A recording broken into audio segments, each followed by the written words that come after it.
I'm glad you're here to listen to wonderful program coming to you.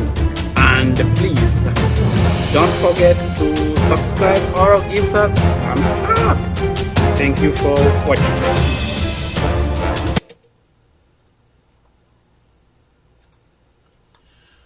Yes, welcome to KK TV, and we have our guest, Dr. Judy Wanyama. Welcome to the studio. Thank you.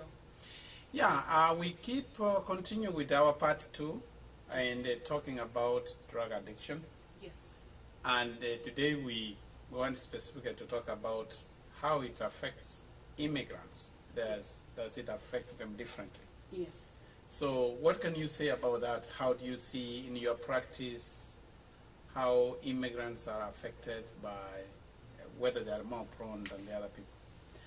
So I see a lot of immigrant patients.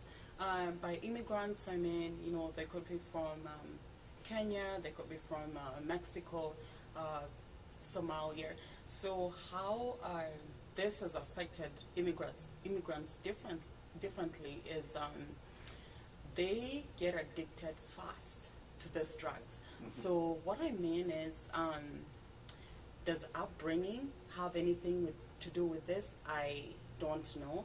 And that's what we're trying to figure out.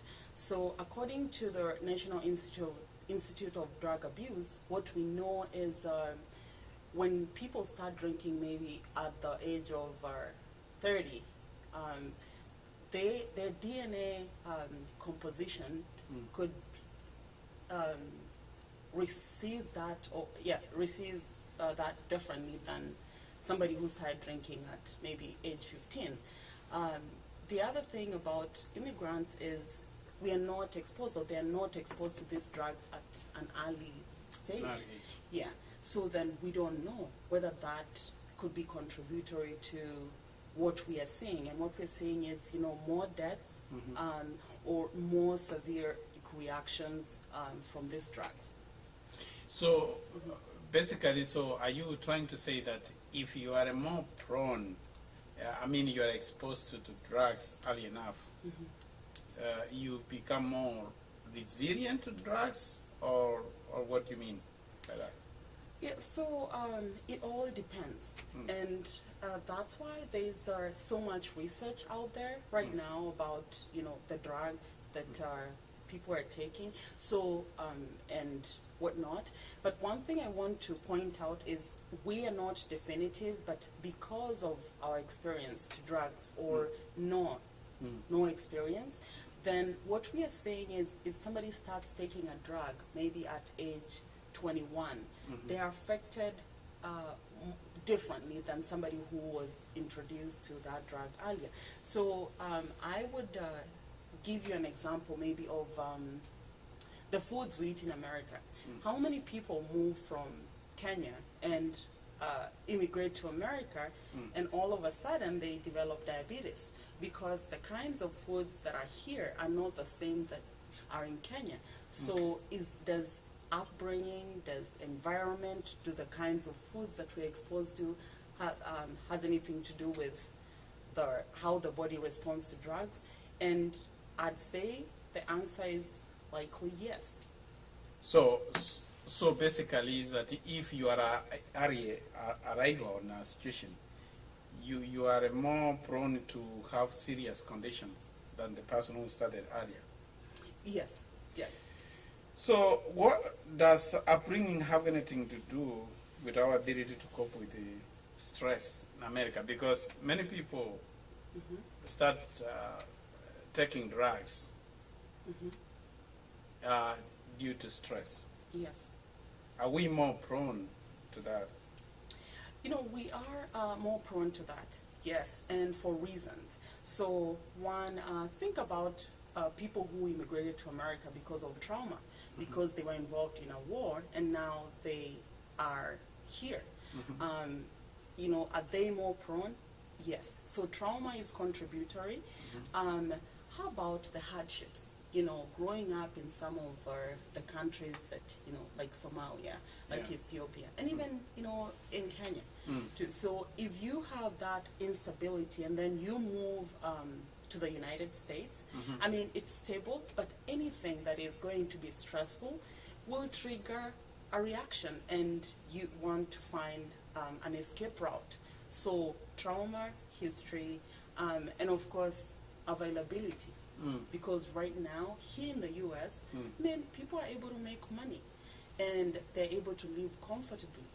And these drugs, alcohol is readily available. So yes. Yeah, but how about that young people who come to this country, then they have to conform, like with the youths of this community, like they are new, but they meet their American friends who are raised here, and for them to conform, they might be prone to drugs. Okay, I hear what you're saying. So what I've seen is sometimes when, especially teenagers, you know, when teenagers immigrate here, so between the ages of 12 to 22, I mean, there's a lot of peer pressure. Everybody wants to emulate a peer.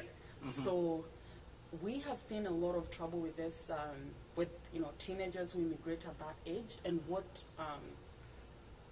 really happens is, you know what, they listen more to their friends more than they listen to maybe a parent, because they want to be cool, you know, they want to fit in, you know. It's like, you know what, now I don't want to speak like the Kenyan. I want to come in and do the rap.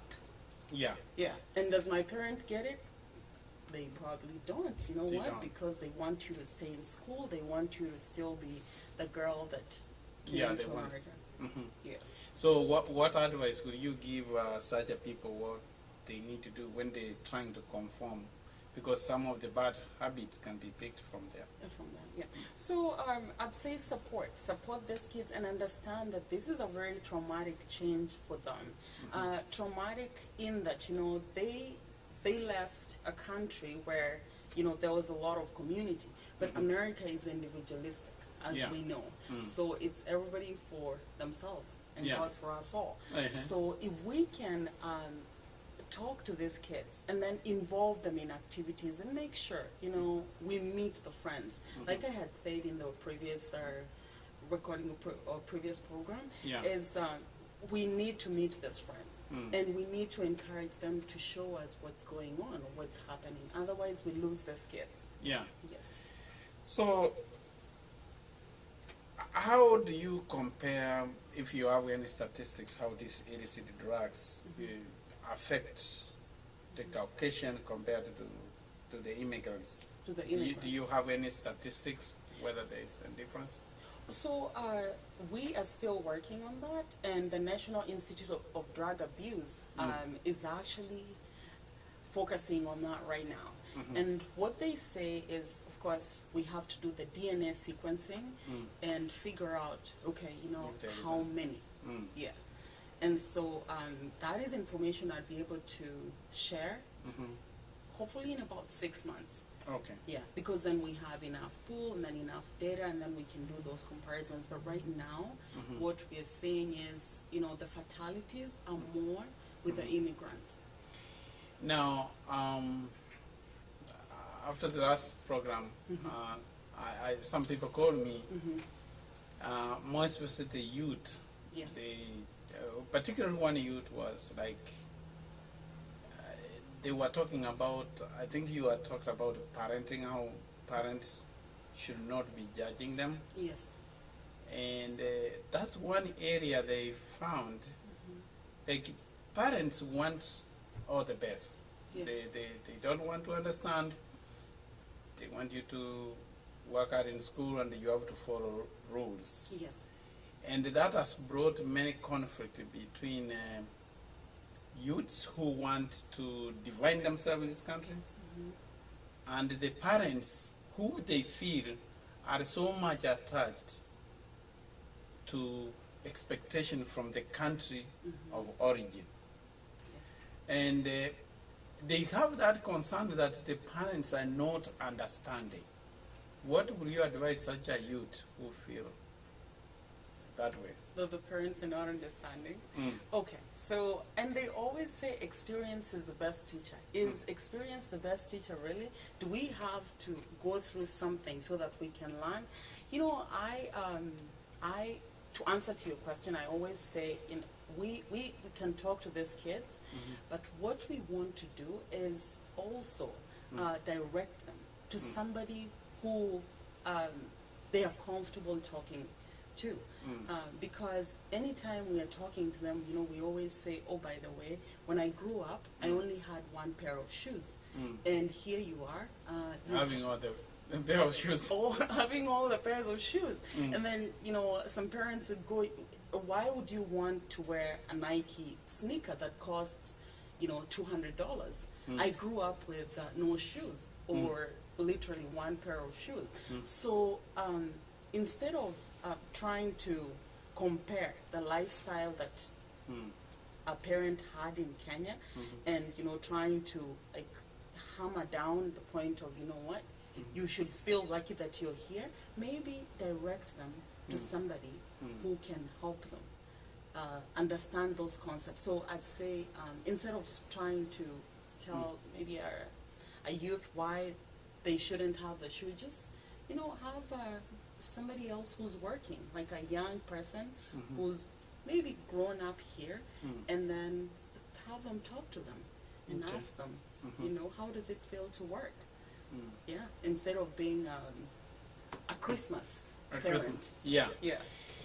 And you know, the fun thing is that we have so many youths, they don't want to come up front and say. So what you talked last time, I was surprised how many people called me, but they all wanted this information to remain unanimous. Yes. And the one youth was saying that he has very good parents, but at one time they differed because he wanted to marry a certain lady. And the parents refused that he cannot marry that lady because it does not come from their culture, it does not even subscribe to the same denomination. And they were in love because they met in college. And that one, he drove the young man, he became so depressed and he had to try drugs. I mean, that was a very, so kind of situations, that is what the youths are going, the dilemma, they want to be free. In such a situation that he was literally a good boy, but because the parents disowned him because he's trying to marry somebody from a different tribe, I mean culture. And that one drove them out. So in such a situations, what could have he done to avoid going to drugs, situations like that? So my anytime there is a conflict, anytime there's a conflict, especially, you know, with who somebody wants to marry or who they love, I think it's good to actually seek help elsewhere and even have their parents talk to somebody else, because at the end of the day, you know, what they always say, or what I've seen is, you know, young people will choose to love somebody, the parents don't approve, then you know what, they don't even go for the wedding, and then when things go bad down the road, you know what, they come back and say, we told you, instead of saying, you know what, we will accept, we love you how you are, so we want you to make the right choices. And I always say to parents who are trying to control the love life of the children, sometimes have a list, you know, have a list and say, by the way, this is where I'm coming from. Okay, you know, this is not our culture, you know, this is what we think could happen down the road. And I have the young man or young woman, in this case, the young man. The young man. Yeah. Also, just let him talk about why he feels like he can overcome all this despite the cultural differences, despite any of those hindrances that they foresee. So I think just coming to the table and then just allowing these kids to actually explain themselves. Yeah. Yeah. Instead of being all authoritarian and trying to put them down. Well, yeah, but that is something. What would you tell about parents? What do they need to do? Yeah, the parents. Yeah. Because at times parents also, they have good interest for their kids. Let us be real. There are some things a parent will see that a young person cannot see. Exactly. Yes. But what can we also advise the youths, much like in that situation? Because you cannot write off parents as much because they care about you. Yes. Okay, so in this situation, you know, even the parents, so their approach, I think at the end of the day, it's their approach.